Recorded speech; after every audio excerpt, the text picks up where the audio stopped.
Welcome back to Ultimate Movie Recaps. Thanks for supporting us. Today I am showing a 2008 dystopian action thriller film titled Death Race. Watch out for the spoilers, just enjoy and take care. As the movie starts, we are informed that crimes in America were increasing day by day. These offenses have led to an increase in the number of prisoners. Due to this situation, the government has launched a campaign for private prisons. In response to the rising crime rate in America, several private prisons were established.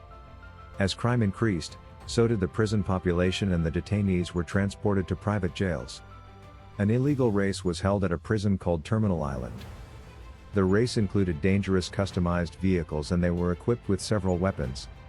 These automobiles were driven by inmates, and the one who wins all the rounds of the race is liberated from confinement. In this way, they were making a lot of money as they were streaming live. This race was very popular among the audience. Terminal Island's jail is shown when the story begins.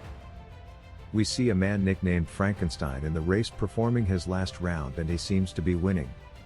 During the race, he covers his face with a mask, and when he was about to win the race, something strange happens. It is discovered that Frankenstein's weapons have been turned off, and he is pursued by his rival, Machine Gun Joe. Cassie, his navigator, reports that all of his defense mechanisms have failed. Frankenstein refuses to let Joe finish ahead of him despite her objections. Just as Joe was about to destroy the car as it crosses the finish line, Cassie ejects herself out of the vehicle. In the next scene, we see a man named Jensen who works in a steel mill. Everything was going perfectly, but suddenly cops arrived there as the mill was running illegally. However, people are forced to do such work due to unemployment. The police start beating everyone. There we see a tussle between the workers of the mill and the police. Gradually, everyone flees from there. Jensen also comes to his home, and we see him very happy with his family, which includes his wife Susie and a newborn daughter Piper. Later, a masked assailant knocks him unconscious. Jensen wakes up with a bloodied knife in his hand and Susie dead nearby. Policemen storm into his home and arrest him. He is sentenced to life imprisonment, while Piper is placed in foster care. 6 months later, Jensen is brought to the Terminal Island jail, but some people didn't like the presence of Jensen and they were planning to kill him. They attack Jensen while he was eating. The guards arrive and separate them. The jail's warden discovers the fight and calls Jensen into her cabin. She says to Jensen, "You don't know with whom you had a brawl. They are very dangerous and can kill you anytime." The warden sees Jensen's file and discovers Jensen as a good driver and also a capable racer. Now the warden tells Jensen about the race. She says, "We will release the prisoner who wins this race." Additionally, she also tells Jensen about Frankenstein. He used to drive by wearing a face mask as his face was burned. The people haven't seen his face till now, but people like his performance a lot. Now he is dead, and she wants him to participate in the race bearing his name Frankenstein. But Jensen refuses. The warden tells him that if he stays in jail, his opponents will tease him. She assures Jensen that he will be released if he wins the race. Hearing this, Jensen says yes. The warden says the rest of the information will be given to you by the coach. She sends him to the coach. The coach informs Jensen about the race.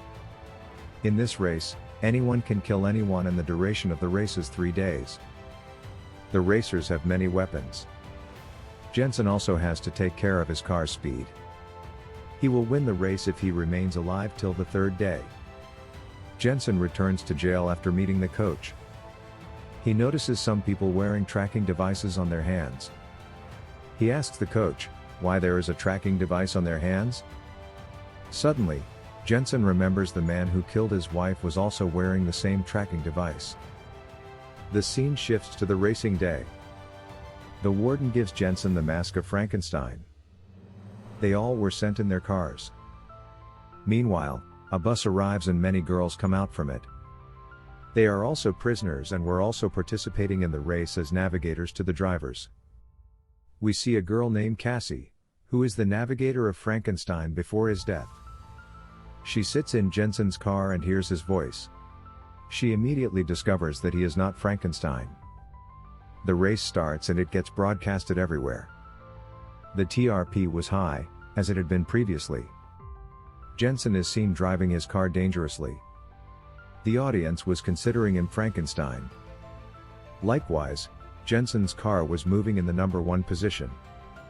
Sensing defeat, Joe slams Jensen with his car. Cassie advises him that if the speed of his car is maintained the same, then he will get many weapons along with gasoline. We also see some death traps on the track. If any vehicle comes into contact with those spots, then the vehicle driver gets killed immediately. On the other hand, Jensen is pursued by his rival mortally. In the end, Jensen comes again at number 1 while escaping the bullets. He notices the man who has attacked him in jail. The man again gestures to kill Jensen. Seeing his gesture, Jensen remembers his wife's death. The killer of his wife also gestured in the same manner. Jensen believes that he could have killed his wife. Jensen tries to kill that man. But he couldn't, and the race concluded. After parking his car in the garage after the race, he chases the man. There we see a deadly fight between them.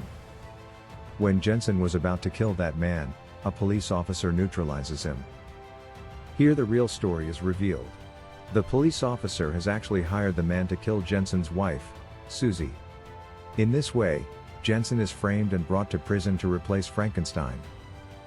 The race starts the next day. Jensen drives his car slowly and asks Cassie about the warden. Cassie tells him that warden is a very clever lady and she knows how to use people. She even asked her to disable Frankenstein's weapons, so that she can release her for the favor. The warden wants Frankenstein to lose the race so as to maintain the game's popularity.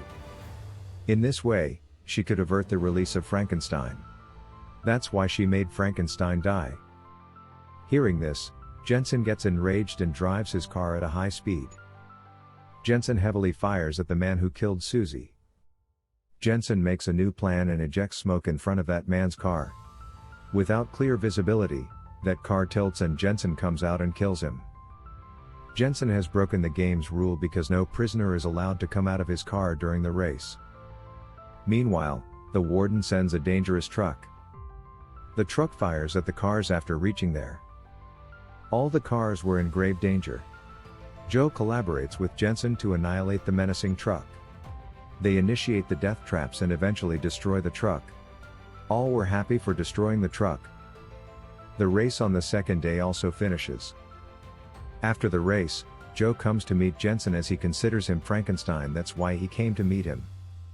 He discovers that Frankenstein has died long ago after hearing Jensen's voice. Later, we see the warden looking very furious. She has borne a great loss because she was working on the truck for many days. Jensen destroyed it within minutes. Now the warden gets scared and asks the police officer to kill Jensen soon. Agreeing with the warden, the police officer fixes the bomb under Jensen's car. Later the warden comes to Jensen and says, "I have prepared your papers and you have to win the race." Now the race for the third day starts. Cassie comes to him and tells him everything about the warden. Warden has warned her to stop Jensen's victory. The race starts and Jensen cruises his car at a high speed. He doesn't get gasoline or weapons. Joe gets everything and fires at Jensen's car. He also chases him and Jensen drives his car at high speed. Joe ejects a rocket launcher from his car, but instead of hitting his car, it hits the wall. There was smoke everywhere. As the smoke subsides, they notice the cars got disappeared. They discover the cars were moving out of the jail. The warden gets worried and we come to know that both of them collaborated to escape the prison. The warden remembers that she has fixed a bomb in Jensen's car. But the coach has the bomb and he had disabled it.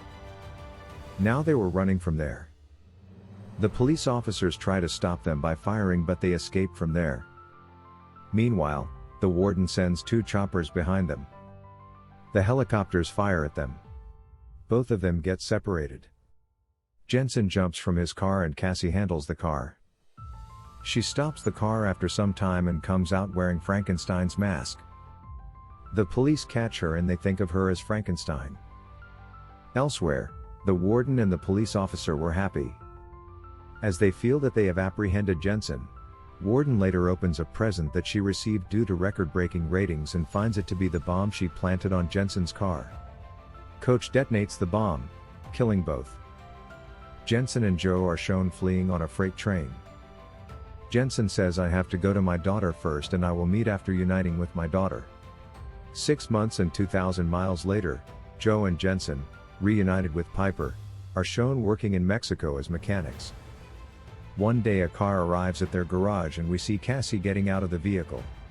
Now all three reunite. This marks the end of the movie. Thanks for watching.